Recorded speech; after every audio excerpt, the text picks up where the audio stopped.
Hello everyone, Sanskrit class में आप सभी का अभिवादन है। आज के क्लास में हम क्लास 8 के चतुर्थ पाठ सदैव पुरतो निधेहि चरणम का हिंदी में अनुवाद करेंगे। सदैव पुरतो निधेहि चरणम का अर्थ है हमेशा अपने कदम को आगे बढ़ाते रहो। चल चल पुरतो निधेहि चरणम, सदैव पुरतो निधेहि चरणम। चल चल चलो, पुरतो आगे, निधेहि रखो, चरणम कदम को, सदैव हमेशा आगे रखो कदम को, हमेशा अपने कदम को आगे बढ़ाते रहो, आगे की तरफ बढ़ते रहो। गिरिशिखरे ननु निज निकेतनम, विनयव यानम नग आरोहणम, बलम स्वकीयम भवति साधनम, सदैव पुरतो निधेहि चरणम।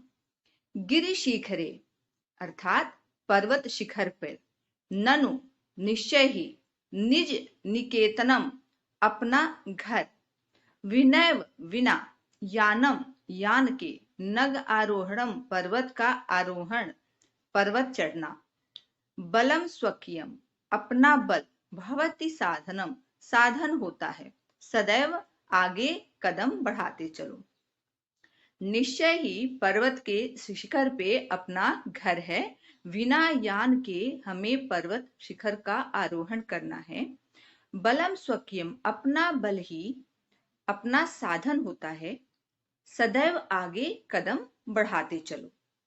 मनुष्य को संबोधित करते हुए कवि ने ये कहा है कि हे मानव, हे मनुष्य, तुम हमेशा आगे बढ़ते रहो। पर्वत के शिखर पे अपना घर है, बिना यान के पर्वत का आरोहण करो, अपने बल को अपना साधन मानो, अपना बल ही अपना साधन होता है, सदैव आगे कदम बढ़ाते हुए चलो।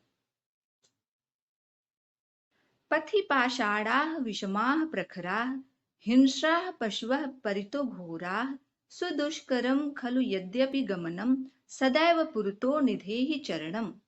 पथि का अर्थ है रास्ते में, पाषाणा पत्थर, विषमाः असामान्य, प्रखरा नुकीले, हिंसा हिंसक, पशव पशु, परितो चारों तरफ, घोरा भयंकर। रास्ते में चारों तरफ भयंकर पशु हैं और नुकीले असामान्य पत्थर हैं। सुदुष्करम कठिन है, खलु यद्यपि गमनम यद्यपि हमारा यात्रा निश्चय रूप से ही मुश्किल है। रास्ते में नुकीले असामान्य पत्थर हैं, चारों तरफ हिंसक पशु हैं, सदैव पुरतो निधेहि चरणम, फिर भी सदैव अपने कदम को आगे रख के बढ़ते चलो। जही ही भीति भज भज शक्तिम, विधेहि राष्ट्रे तथानुरिक्तम, कुरु कुरु सततम ध्येय स्मरणम, सदैव पुरतो निधेहि चरणम। जही ही अर्थात छोड़ो, भीति डर, भज भज शक्तिम भजो शक्ति को, विधेहि रखो, राष्ट्रे राष्ट्र में, तथानुरिक्तम प्रेम, कुरु कुरु करो, सततम लगातार, ध्येय स्मरणम लक्ष्य को याद, सदैव आगे बढ़ते चलो। हे मनुष्य, हमेशा अपने अंदर के डर को छोड़ो और शक्ति को याद करो, शक्ति को भजो अर्थात अपने अंदर की शक्ति को याद करो, जपो। राष्ट्र में प्रेम करो, राष्ट्र राष्ट्र में, विधेहि रखो, अनुरक्तम प्रेम, राष्ट्र में प्रेम रखो, लगातार, ध्येय स्मरणम अपने लक्ष्य को स्मरण, लक्ष्य को याद करो, सदैव अपने कदम को आगे बढ़ाते हुए चलो। पाठ में आने वाले सारे कठिन शब्दों का यहाँ अर्थ लिखा है, इसे हम अच्छे से समझ लेंगे। पुरतो आगे, निधेहि रखो, गिरिशिखरे पर्वत की चोटी पर, निज निकेतनम अपना निवास, विनयव बिना एव बिना ही, नगारोहणम पर्वत पर चढ़ना, स्वकीयम अपना, पथि मार्ग में, पाषाणाः पत्थर, विषमाः असामान्य, प्रखराः तीक्ष्ण नुकीले, परितो चारों तरफ, घोराः भयंकर, सुदुष्करम अत्यंत कठिनता पूर्वक, साध्य जहिहि छोड़ दो, भज भजो, विधेहि करो, अनुरक्तिम प्रेम स्नेह, सततम लगातार, ध्येय स्मरणम उद्देश्य का स्मरण। अभ्यास कार्य का पहला प्रश्न है, पाठ्य दत्तम गीतम सस्वरम गायत। पाठ में दिए हुए गीत को सस्वर गाना है। दूसरे प्रश्न से शुरू करते हैं। अधोलिखितानाम प्रश्नानाम उत्तराणि एक पदेन लिखत। नीचे लिखे हुए प्रश्नों का उत्तर एक पद में लिखिए। पहला प्रश्न, स्वकीयम साधनम किम भवति। अपना साधन क्या होता है? तो अपना बल होता है। हमें आंसर लिखना है, उत्तर एक पद में, बलम। दूसरा प्रश्न, पथि के विषमाह प्रखरा। रास्ते में विषमाह असामान्य नुकीला क्या है? तो पत्थर है, पाषाणा। सततम किम करणीयम। लगातार क्या करना चाहिए? तो अपने ध्येय का लक्ष्य क्या स्मरण? तो ध्येय स्मरणम। एतस्य गीतस्य रचयिता कः। इस गीत के रचयिता कौन है? श्रीधर भास्कर वर्णेकर। स कीदृशः कवि मन्यते। वह कैसे कवि माने जाते हैं? राष्ट्रवादी। अगला प्रश्न है, मंजुषातः क्रियापदानि चित्वा रिक्त स्थानानि पूरयत। मंजुषातः ब्रैकेट से क्रियापद को चुनकर खाली स्थान भरो। क्रियापद क्या है? निधेहि। निधेहि का अर्थ है रखो, विधेहि करो, जहिहि छोड़ो, देहि दो या दीजिए, भज भजो, चल चलो, कुरु करो। पहला उदाहरण देखते हैं। त्वम पुरतः चरणम निधेहि। तुम आगे चरण रखो। त्वम विद्यालयम चल। तुम विद्यालय चलो। राष्ट्रे अनुरक्तिम विधेहि। राष्ट्र में, राष्ट्र पर या राष्ट्र में अनुरक्तिम प्रेम विधेहि करो। मह्यम जलम देहि। मुझको जल दो या मुझको जल दीजिए। मूढ़ जहिहि धनागम तृष्णाम। मूर्ख छोड़ो धनागम तृष्णाम, धन आने की तृष्णा को, धन के लालच को छोड़ो। भज गोविंदम। भजो गोविंदम ईश्वर को, ईश्वर को भजो। सततम ध्येय स्मरणम कुरु। लगातार अपने लक्ष्य का स्मरण करो, लक्ष्य को याद करो। अगला प्रश्न है, उचित कथना नाम समक्षम आम, अनुचित कथना नाम समक्षम न इति लिखत। जो उचित कथन है उसके सामने आम लिखिए और जो गलत है उसके सामने न लिखिए। आम का अर्थ है हाँ, न का नहीं। उदाहरण है, पुरतः चरणम निधेहि। आगे कदम रखो, हाँ तो आम। निज निकेतनम गिरि शिखरे अस्ति। अपना घर पर्वत के शिखर पर है, हाँ गीत में ऐसा कहा गया है तो हम आम लिखेंगे। स्वकीयम बलम बाधकम भवति। अपना बल बाधक होता है, नहीं, उसमें लिखा है अपना बल ही हमारा साधन होता है, तो ये बाधक नहीं होता है, न लिखेंगे। पथि हिंसा पशु न सन्ति। रास्ते में हिंसक पशु नहीं है, नहीं, रास्ते में हिंसक भयंकर पशु हैं, इसलिए ये वाक्य सही नहीं है, न लिखेंगे। गमनम सुकरम अस्ति। हमारा यात्रा सुकरम, सुकरम अर्थात सुघड़ता से, आसानी से हम यात्रा को कर पाते हैं, उसे सुकरम। तो आसान है हमारा रास्ता, हमारा जर्नी यात्रा आसान है, तो नहीं है, न। सदैव अग्रे एव चलनीयम। हमेशा आगे ही चलना चाहिए, आगे ही चलो, हाँ हमेशा आगे चलो, ऐसा गीत में लिखा है। अगला प्रश्न है, वाक्य रचनया अर्थभेदम स्पष्टीकुरुत। वाक्य रचना से हमें अर्थभेद स्पष्ट करना है।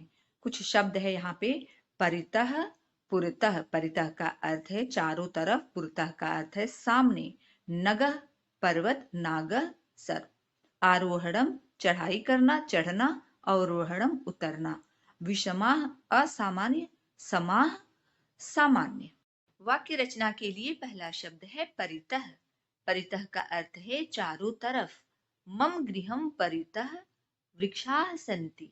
मेरे घर के चारों तरफ वृक्ष हैं।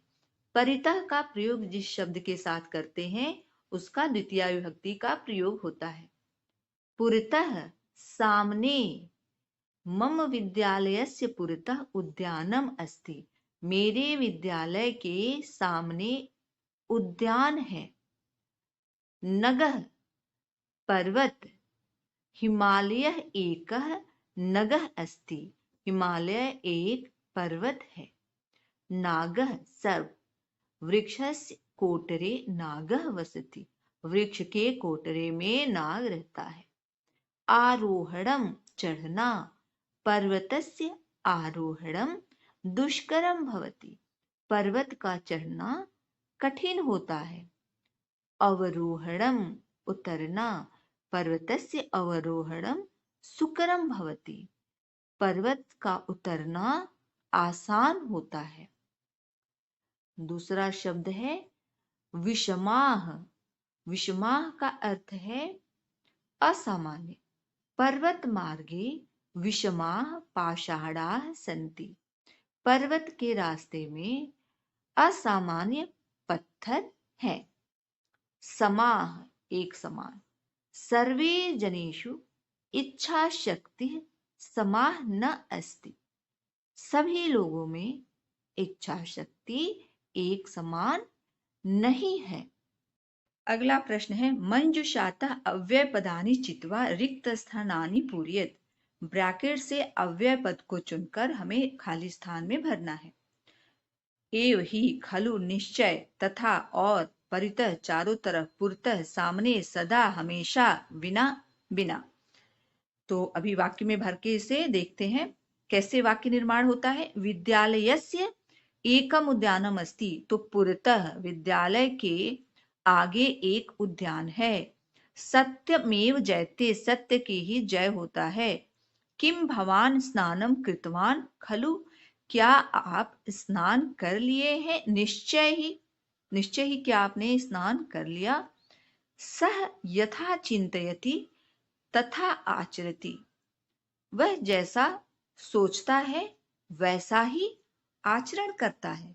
ग्रामम परितः वृक्षाः सन्ति, गांव के चारों तरफ पेड़ है।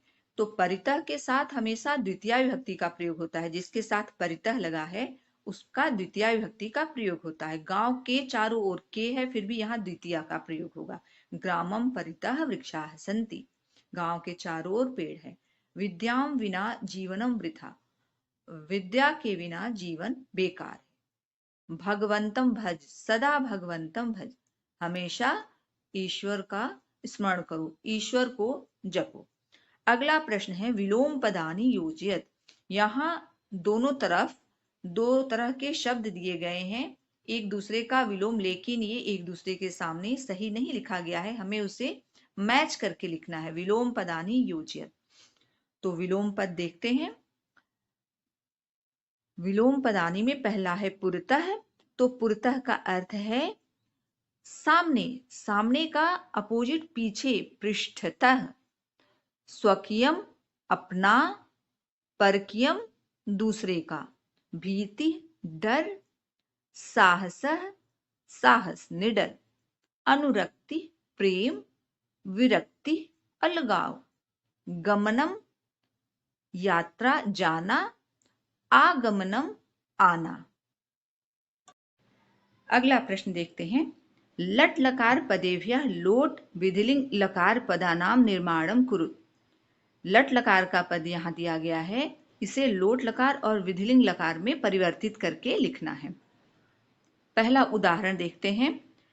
लट लकार में है ये पठति, तो लोट लकार में पठतु और विधिलिंग लकार में पठेत। ये बनाने के लिए, ये भरने के लिए हमें अच्छे से लकार और इसकी जानकारी होनी चाहिए कि इस धातु का लकार में, लोट लकार में, विधिलिंग लकार में किस तरह से रूप चलता है। तो पहले हमें वो अच्छे से याद कर लेना चाहिए। पठति, पठतु, पठेत, यहाँ पे खेलसी, तो यहाँ पर ये मध्यम पुरुष एक वचन का है क्रिया, तो लोट लकार में भी मध्यम पुरुष एक वचन में खेल और विधिलिंग में मध्यम पुरुष एक वचन में खेले। खादंती, लट लकार में ये प्रथम पुरुष का ये बहुवचन है, तो लोट लकार में प्रथम पुरुष बहुवचन में खादन्तु और विधिलिंग लकार में खादेयुः। ये सब अच्छे से रूप याद हो तभी हम कर पाएंगे। पिबामी ये उत्तम पुरुष एक वचन, तो लोट लकार में उत्तम पुरुष एक वचन में पिबानी और विधिलिंग लकार में पिबेयम। हसतः ये मध्यम पुरुष, ये प्रथम पुरुष द्विवचन का है। अंतिम प्रश्न है अधोलिखितानां पदानि निर्देशानुसारम परिवर्तयत। नीचे लिखे हुए पद का निर्देशानुसार परिवर्तन कीजिए। ब्रैकेट्स में जो दिया है उस वचन में उसको लिखना है। एक उदाहरण करके दिया है गिरिशिखर। गिरिशिखर पर्वत शिखर को कहते हैं। गिरिशिखर का सप्तमी एक वचन में गिरिशिखरे, ये बालक के रूप की तरह होगा। सप्तमी एक वचन गिरिशिखरे, गिरिशिखर पर। पथिन सप्तमी एक वचन पथि, रास्ते पर। राष्ट्र चतुर्थी एक वचन, राष्ट्राय राष्ट्र के लिए। पाषाण सप्तमी एक वचन पाषाणे, पत्थर पर या पत्थर में, पत्थर पर। यान द्वितीय बहुवचन यानानि। शक्ति प्रथमा एक वचन शक्ति। पशु सप्तमी बहुवचन में पशुषु। तो आज हमने गीत का पूरा हिंदी में अनुवाद सीखा, अभ्यास कार्य किया। उम्मीद करती हूँ कि आपको अच्छे से समझ में आया होगा। आगे और भी इंफॉर्मेटिव वीडियोस के लिए हमारे चैनल को लाइक कीजिए, सब्सक्राइब कीजिए और शेयर कीजिए। धन्यवाद।